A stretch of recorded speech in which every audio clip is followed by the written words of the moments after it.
বাংলাদেশের বিদেশে অবস্থিত মিশন, দূতাবাস এবং হাই কমিশনগুলো থেকে নাকি বর্তমান রাষ্ট্রপতি মোহাম্মদ শাহাবুদ্দিনের ছবি নামিয়ে ফেলার নির্দেশ দেওয়া হয়েছে। হ্যাঁ, ঠিকই শুনেছেন, রাষ্ট্রপতির ছবি। কিন্তু কেন? তাও আবার লিখিত কোনো নির্দেশ নয়, দেয়া হয়েছে মৌখিক নির্দেশে। কে দিল এই নির্দেশ? এবং সবচেয়ে বড় প্রশ্ন, এই নির্দেশ মৌখিক কেন? দেশের গণমাধ্যমগুলোতে মৌখিক নির্দেশের খবর সয়লাভ হলো, মুখে কুলুপ এঁটেছে পররাষ্ট্র মন্ত্রণালয়। তাদের এমন নীরবতায় খবরটি গভীর বিতর্ক এবং আলোচনার জন্ম দিয়েছে।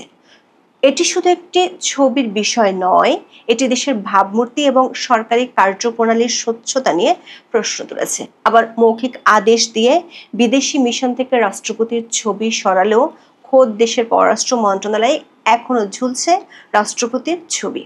এমন বৈপরীত্য পুরো বিষয়টিকে আরও রহস্যময় করে তুলেছে।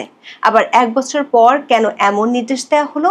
হঠাৎ করে এমন নির্দেশ দেওয়ার পেছনে কি আছে অন্য কোনো রহস্য? সাম্প্রতিক সময়ের কোনো ইস্যু বা বিষয় এর সাথে কি জড়িত? রহস্যের জট খুলতে চলুন যাওয়া যাক বিশ্লেষণে।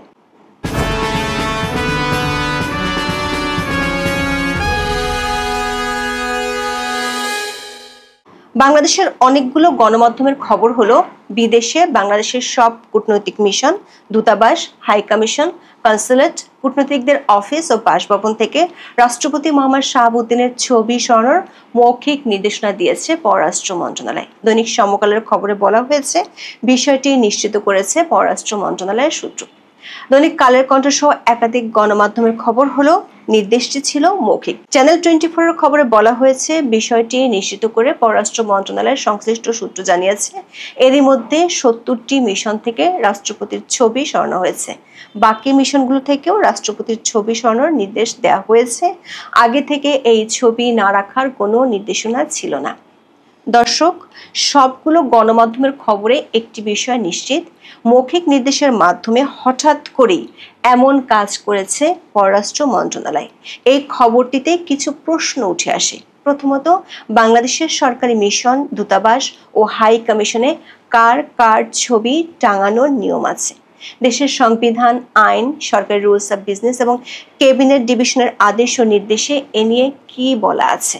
দ্বিতীয় প্রশ্ন হলো, হঠাৎ করে 1 বছর পর কেন এমন নির্দেশ দেওয়া হলো, যেখানে 5ই আগস্টের পরপরই শেখ হাসিনা ও জাতির জনকের প্রতিকৃতি হিসেবে বঙ্গবন্ধু শেখ মুজিবুর রহমানের ছবি সরানো হয়েছে? তার মানে কি এর মধ্যে অন্য কোনো রহস্য আছে? তৃতীয় প্রশ্ন হলো, আদেশটি মৌখিক কেন? তাও আবার সেটি 15ই আগস্ট রাতে দেওয়া হলো কেন, যেখানে পররাষ্ট্র মন্ত্রণালয় এখনো রাষ্ট্রপতির ছবি ঝুলছে? তাহলে কি এখানে অন্য কোনো গেম আছে? গণপ্রজাতন্ত্রী বাংলাদেশ সংবিধানের 4 ক অনুচ্ছেদে স্পষ্টভাবে জাতির পিতা হিসেবে বঙ্গবন্ধু শেখ মুজিবুর রহমানের প্রতিকৃতি সংরক্ষণ ও প্রদর্শনের বাধ্যবাধকতা আরোপ করেছে।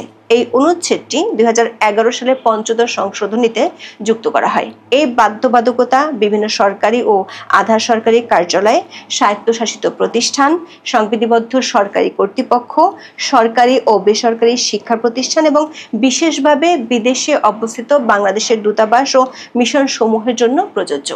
বাংলাদেশের সংবিধান অনুযায়ী শুধুমাত্র জাতির পিতা বঙ্গবন্ধু শেখ মুজিবুর রহমানের প্রতিকৃতির কথা উল্লেখ করা হয়েছে, অন্য কারো ছবি টাঙানোর কথা বলা হয়নি। তবে বিগত আওয়ামী লীগ সরকারের আমলে সরকারি অফিসগুলো বঙ্গবন্ধু এবং প্রধানমন্ত্রীর ছবি টাঙানো হতো। গত বছরের 5ই আগস্ট শেখ হাসিনা সরকারের পতনের পর সবগুলো সরকারি অফিস থেকে শেখ হাসিনার ছবি সরিয়ে ফেলা হয়। সাংবিধানিক বাধ্যবাধকতা থাকায় প্রথম দিকে সরকারি উপদেষ্টা থেকে শুরু করে সবখানে বঙ্গবন্ধুর ছবি ছিল, কিন্তু সরকারি মব বাহিনীর নজরে বিষয়টি আসলে সবখান থেকে কোনো ধরনের ঘোষণা ছাড়াই বঙ্গবন্ধুর ছবি সরিয়ে ফেলা হয়। তবে তখনও বঙ্গভবনে সাংবিধানিক বাধ্যবাধকতা মেনে বঙ্গবন্ধুর ছবি ছিল। গত বছরের 11ই নভেম্বর মাহফুজ আলম উপদেষ্টা হিসেবে শপথ নিতে গিয়েছিলেন বঙ্গভবনে। সেখানে তিনি শপথ নেওয়ার পরপরই বঙ্গভবনের দরবার হল থেকে বঙ্গবন্ধুর ছবি সরিয়ে ফেলে বিতর্কের জন্ম দেন। এরপর থেকে মোটামুটি সব সরকারি দপ্তর থেকে বঙ্গবন্ধুর ছবি নামিয়ে ফেলা হয়। সরকারের একাধিক সূত্র বলছে, বিদেশে বাংলাদেশি দূতাবাস, মিশন ও হাই কমিশনগুলোতে রাষ্ট্রপতির ছবি রাখা এক ধরনের প্রেসিডেন্স বা নর্মসে পরিণত হয়েছে। এটিকে একটি শিষ্টাচারমূলক নিয়ম হিসেবে দেখা হয়। যদিও রুলস অফ বিজনেসে এ নিয়ে সরাসরি কোনো বিধান নেই। রুলস অফ বিজনেস হলো মৌলিক প্রশাসনিক দলিল যা সংবিধানের ৫৫(৬) অনুচ্ছেদ অনুযায়ী রাষ্ট্রপতির ক্ষমতা বলে বর্ণিত হয়। এই বিধানগুলোর মাধ্যমে সরকারি কাজ পরিচালিত হয়। পররাষ্ট্র মন্ত্রণালয়ের কর্মকর্তারা বলছেন, ছবি টাঙানোর বিষয়টি সুনির্দিষ্ট সরকারি আদেশ বা লিখিত সার্কুলার থেকে আসে। দৈনিক প্রথম আলোর খবরে বলা হয়েছে, এই মুহূর্তে সারা বিশ্বে বাংলাদেশের ৮২টি মিশন ও উপমিশন রয়েছে। এর মধ্যে ৬৫টির বেশি মিশন ও উপমিশন থেকে রাষ্ট্রপতি মোহাম্মদ শাহাবুদ্দিনের ছবি সরিয়ে ফেলা হয়েছে। ওয়াশিংটন, দিল্লি, বেজিং সহ বেশিরভাগ মিশন থেকে রাষ্ট্রপতি শাহাবুদ্দিনের ছবি সরিয়ে নেওয়া হয়েছে। গত বছরের ৫ই আগস্টের পরপরই এসব ছবি সরানো হয়। ইউরোপ, আমেরিকা অঞ্চলে কর্মরত কয়েকজন রাষ্ট্রদূতের সঙ্গে কথা বলে জানা গেছে, বিদেশে বাংলাদেশের যে মিশনগুলো রয়েছে সেখান থেকে আগেই সরানো হয়েছে রাষ্ট্রপতির ছবি। তবে এ ছবি রাখা না রাখার কোনো নির্দেশনা ছিল না বলে জানান তারা। দৈনিক কালের কণ্ঠ এবং এনটিভির খবরে বলা হয়েছে, অধিকাংশ মিশন কয়েক মাস আগে থেকে একই জিরো পোর্ট্রেট নীতি অনুসরণ করেছে। তাহলে প্রশ্ন হলো, হঠাৎ করে গত ১৫ আগস্টে কেন এমন নির্দেশ দেওয়া হলো, তাও আবার মৌখিক নির্দেশ দেওয়া হলো? প্রথম আলো সহ একাধিক সংবাদ মাধ্যমের খবরে বলা হয়েছে, ১৫ই আগস্ট পররাষ্ট্র মন্ত্রণালয় থেকে বেশ কয়েকটি মিশনে টেলিফোনে রাষ্ট্রপতির ছবি সরানোর এই নির্দেশ দেওয়া হয়েছে। ১৫ই আগস্ট মন্ত্রণালয়ের জ্যেষ্ঠ একজন কর্মকর্তা বিশ্বের বিভিন্ন অঞ্চলে কর্মরত কয়েকজন রাষ্ট্রদূত ও হাই কমিশনারকে ফোন করেন। ঢাকা থেকে বিদেশে বাংলাদেশের নির্ধারিত কয়েকজন কূটনীতিককে নিজেদের মিশন থেকে রাষ্ট্রপতির ছবি সরিয়ে নিতে ফোনে নির্দেশনা দেওয়া হয়। অন্য মিশন, উপমিশন থেকে ছবি সরানোর জন্য অন্যদেরকে জানাতেও নির্দেশনা দেওয়া হয়। দৈনিক সমকালের খবরে বলা হয়েছে, গত বছরের ৫ই আগস্টের পর যখন ৮ই আগস্ট নতুন সরকার দায়িত্বে আসে, তখন বড় মিশনগুলো আগেই সরিয়েছিল রাষ্ট্রপতির ছবি। কয়েকটি মিশন না সরানোর কারণে মৌখিক নির্দেশনা দেওয়া হয়। তার চেয়ে অবাক করার তথ্য দিচ্ছে চ্যানেল 24। সংবাদ চ্যানেলটির খবরে বলা হয়েছে, ৭০টি বিদেশি মিশন ও দূতাবাস থেকে সরানো হলো পররাষ্ট্র মন্ত্রণালয়ের ক্যাফেতে এখনো আছে রাষ্ট্রপতি মোহাম্মদ শাহাবুদ্দিনের ছবি। ১৭ই আগস্ট ঢাকার সেগুনবাগিচায় পররাষ্ট্র মন্ত্রণালয়ের ক্যাফের ভেতরে পেশাদার কূটনীতিকদের জন্য যে আলাদা লাউঞ্জ রয়েছে, সেখানে রাষ্ট্রপতির ছবি দেখা গেছে। পররাষ্ট্র মন্ত্রণালয়ের লাউঞ্জে রাষ্ট্রপতির ছবি রেখে বিদেশি মিশনগুলোকে কেন ছবি সরানোর নির্দেশ দেওয়া হলো? আবার ১৫ই আগস্ট শুক্রবার ছিল, সাপ্তাহিক ছুটির দিন ছিল। যে নির্দেশ গত ১ বছরে দেওয়া হয়নি, সেটি হঠাৎ করে শুক্রবার ছুটির দিনে, তাও আবার টেলিফোন করে কেন দিতে হবে? এমনকি পরিবেশ উপদেষ্টা সৈয়দা রেজওয়ানা হাসান সাংবাদিকদের বলেছেন, রাষ্ট্রপতির ছবি সরানোর কোনো লিখিত নির্দেশ নেই। এ নিয়ে উপদেষ্টা পরিষদেও আলোচনা হয়নি। দর্শক, সর্ষের মধ্যে যেমন ভূত থাকে, তেমনি ১৫ই আগস্টের মধ্যে লুকিয়ে আছে রহস্য। ছবি সরানোর রহস্যের কেন্দ্রে আছে ১৫ই আগস্ট। একাধিক সূত্র আমাদের নিশ্চিত করেছে, এই নির্দেশ দেওয়ার বিষয়টি পররাষ্ট্র উপদেষ্টা মোহাম্মদ তৌহিদ হোসেনই জানতেন না। এমনকি পররাষ্ট্র সচিব আসাদ আল সিয়ামও দেননি। তাহলে কে দিল নির্দেশ, আর কেনই বা সেটি ১৫ই আগস্টই দিতে হবে? পররাষ্ট্র মন্ত্রণালয়ের একাধিক সূত্র বলছে, মন্ত্রণালয় অনেক দিন ধরে দুটি গ্রুপের মাধ্যমে পরিচালিত হয়। একটি গ্রুপ উপদেষ্টা তৌহিদ হোসেনের নেতৃত্বে, অন্য গ্রুপটি পরিচালিত হয় প্রধান উপদেষ্টার দপ্তর থেকে। এই গ্রুপের সিদ্ধান্তগুলো নেন ৩ জন। তারা হলেন শিল্প উপদেষ্টা আদিলুর রহমান খান, তথ্য উপদেষ্টা মাহফুজ আলম এবং জাতীয় নিরাপত্তা উপদেষ্টা খলিলুর রহমান। এই ৩ জন পররাষ্ট্র মন্ত্রণালয়ের সংক্রান্ত উপদেষ্টা পরিষদ কমিটির সদস্য।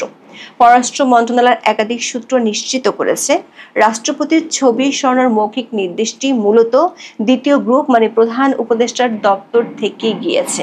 প্রশ্ন হলো, কেন? সূত্রগুলো বলছে, ১৫ই আগস্টে বঙ্গবন্ধুর শাহাদাত বার্ষিকী ছিল। সরকার আগে থেকে ঘোষণা দিয়েছিল, এবারের ১৫ই আগস্টকে ঘিরে কোনো কর্মসূচি পালন করতে দেয়া হবে না। প্রেস সচিবের নির্দেশনায় পুলিশ কাজও করেছিল, পাশে পেয়েছিল বিএনপিকেও, কিন্তু তাতে ফল হয়েছে উল্টো।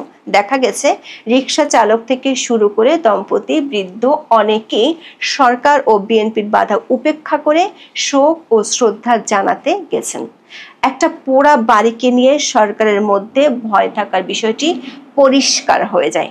শোক প্রকাশে বাধা দেওয়ার জন্য সামাজিক মাধ্যমে অনেকেই সরকারকে নব্য ফ্যাসিস্ট হিসেবে ট্যাগ দিয়েছে। বিষয়টি ভাইরাল হওয়ার পর ১৫ই আগস্ট বিকেলে সরকার কৌশল নেয় রাষ্ট্রপতির ছবি সরানোর বিষয়টি সামাজিক মাধ্যমে ভাইরাল করার, কিন্তু গত 2 দিনে ইস্যুটি খুব একটা ভাইরাল হয়নি।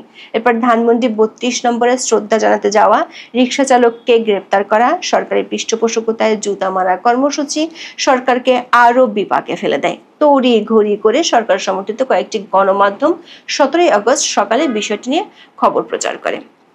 2 জন রাষ্ট্রদূত নাম প্রকাশ না করার শর্তে বলেছেন, কূটনৈতিক মহলে এমন মৌখিক নির্দেশের ঘটনা অত্যন্ত বিরল। এর ফলে শুধু দেশের ভিতরে নয়, আন্তর্জাতিক পরিমণ্ডলও এর দ্বারা প্রভাবিত হতে পারে।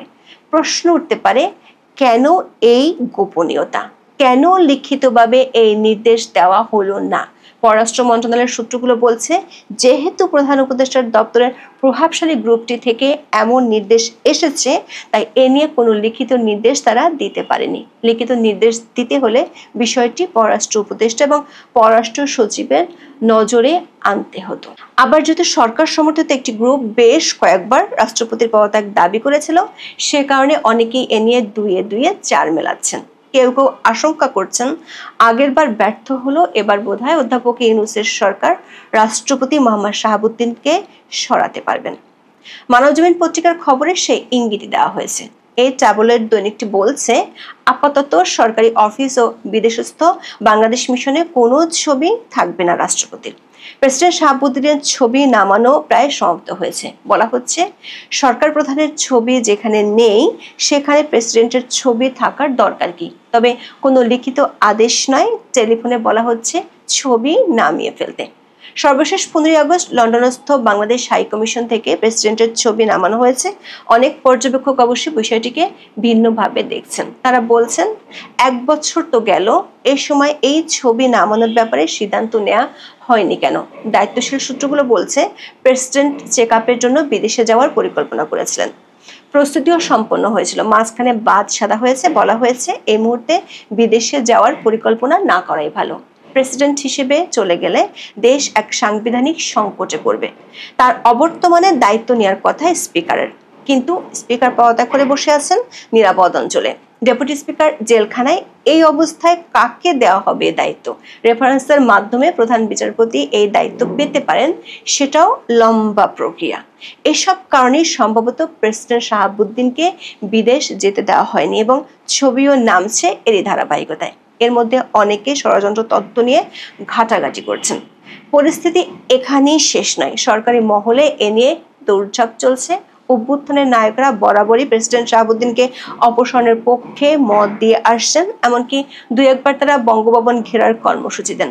নানাভাবে চাপও সৃষ্টি করা হয়, কিন্তু বিএনপি সহ বিভিন্ন রাজনৈতিক দলের অনড় অবস্থানের কারণে তাদের সে প্রচেষ্টা সফল হয়নি। নির্বাচনকে সামনে রেখে এ ধরনের পরিস্থিতি রাজনীতিকে জটিল করে তুলবে।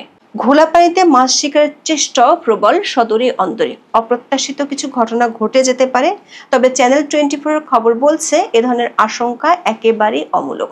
সরকার একাধিক সূত্র বলছে, 15 আগস্ট নিয়ে সরকার ইমেজের অবস্থা কেরোসিন প্রায়। সেটি থেকে জনচোখ সরাতে চায় সরকার, তাই সরকারি বয়ানে মিডিয়ার মাধ্যমে রাষ্ট্রপতির ছবি সরানোর ইস্যুটি সামনে আনা হলো, যাতে আপাতত বঙ্গবন্ধুর মহানায়কের ইমেজের রোষ থেকে ইউনূসের ইমেজ রক্ষা পায়। এখন এ পর্যন্ত। সবাই ভালো থাকুন, সুস্থ থাকুন, নিরাপদে থাকুন। দেখা হবে আগামী পর্বে।